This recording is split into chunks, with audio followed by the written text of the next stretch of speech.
You think you know this story. China rises. America profits. The world changes. But what if the real story started somewhere else, with a country that was China's greatest enemy just 30 years earlier? What if the teacher behind the world's greatest economic miracle was Japan? This is that story. And it has never been told the way it deserves. 1978. China is broken. Mao is dead. The Cultural Revolution has left a generation traumatized. Factories rusting. Universities emptied. The average Chinese worker earns less than $1 a day. The country has been sealed from the world for decades. Deng Xiaoping stands at the edge of an impossible decision. Open the country and risk losing control.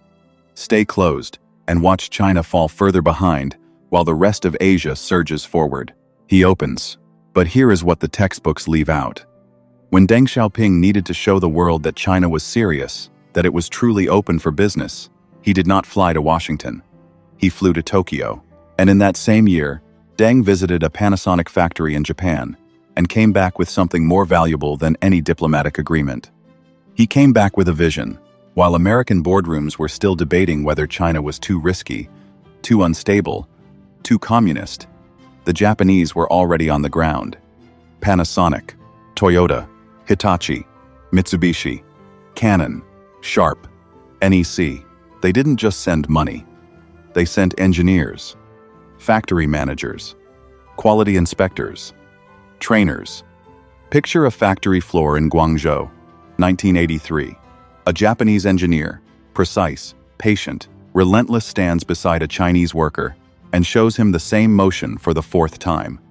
Not because the worker is slow, but because in the Toyota system, there is only one correct way, and it must become muscle memory. That worker goes home that night and teaches his brother. His brother teaches his cousin.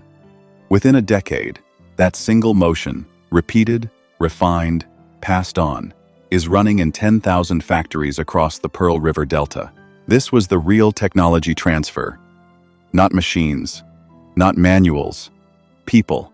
The Chinese government understood this instinctively. They did not just welcome Japanese factories, they studied them like textbooks. State-owned enterprises sent delegations. Universities built curriculums around Japanese industrial methods.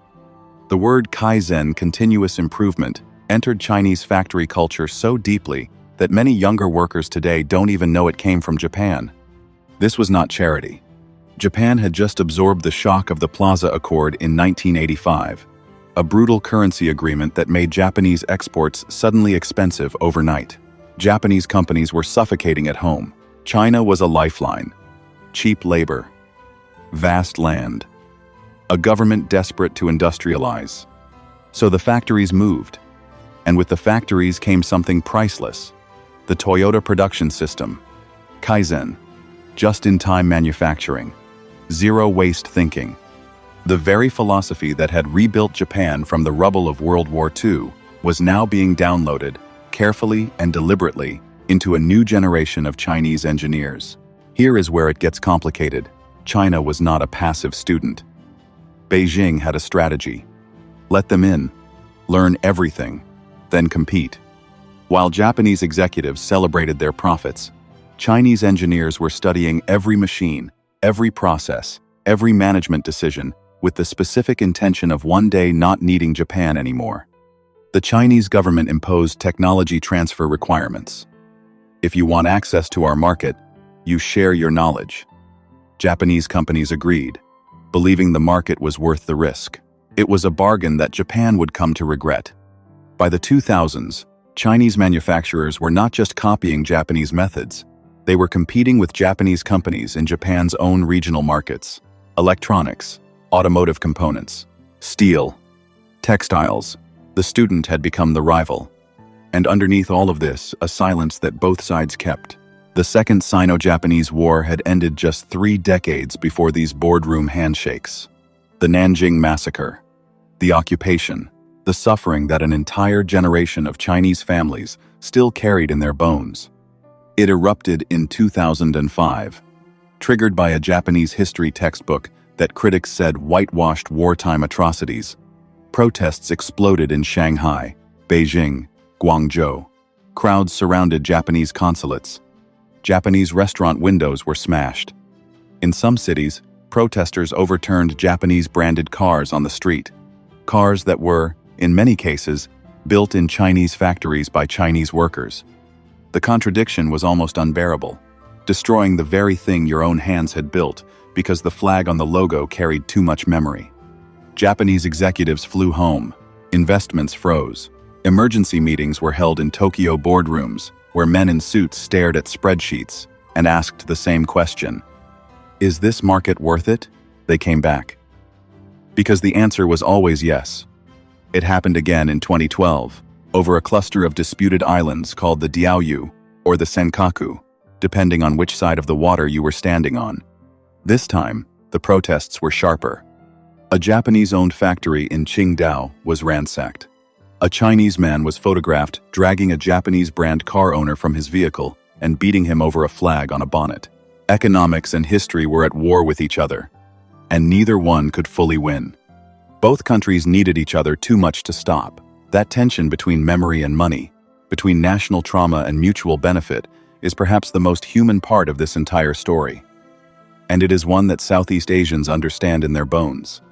Today, China is doing to parts of Africa and Southeast Asia what Japan once did to China. And for this region, the story is no longer distant history.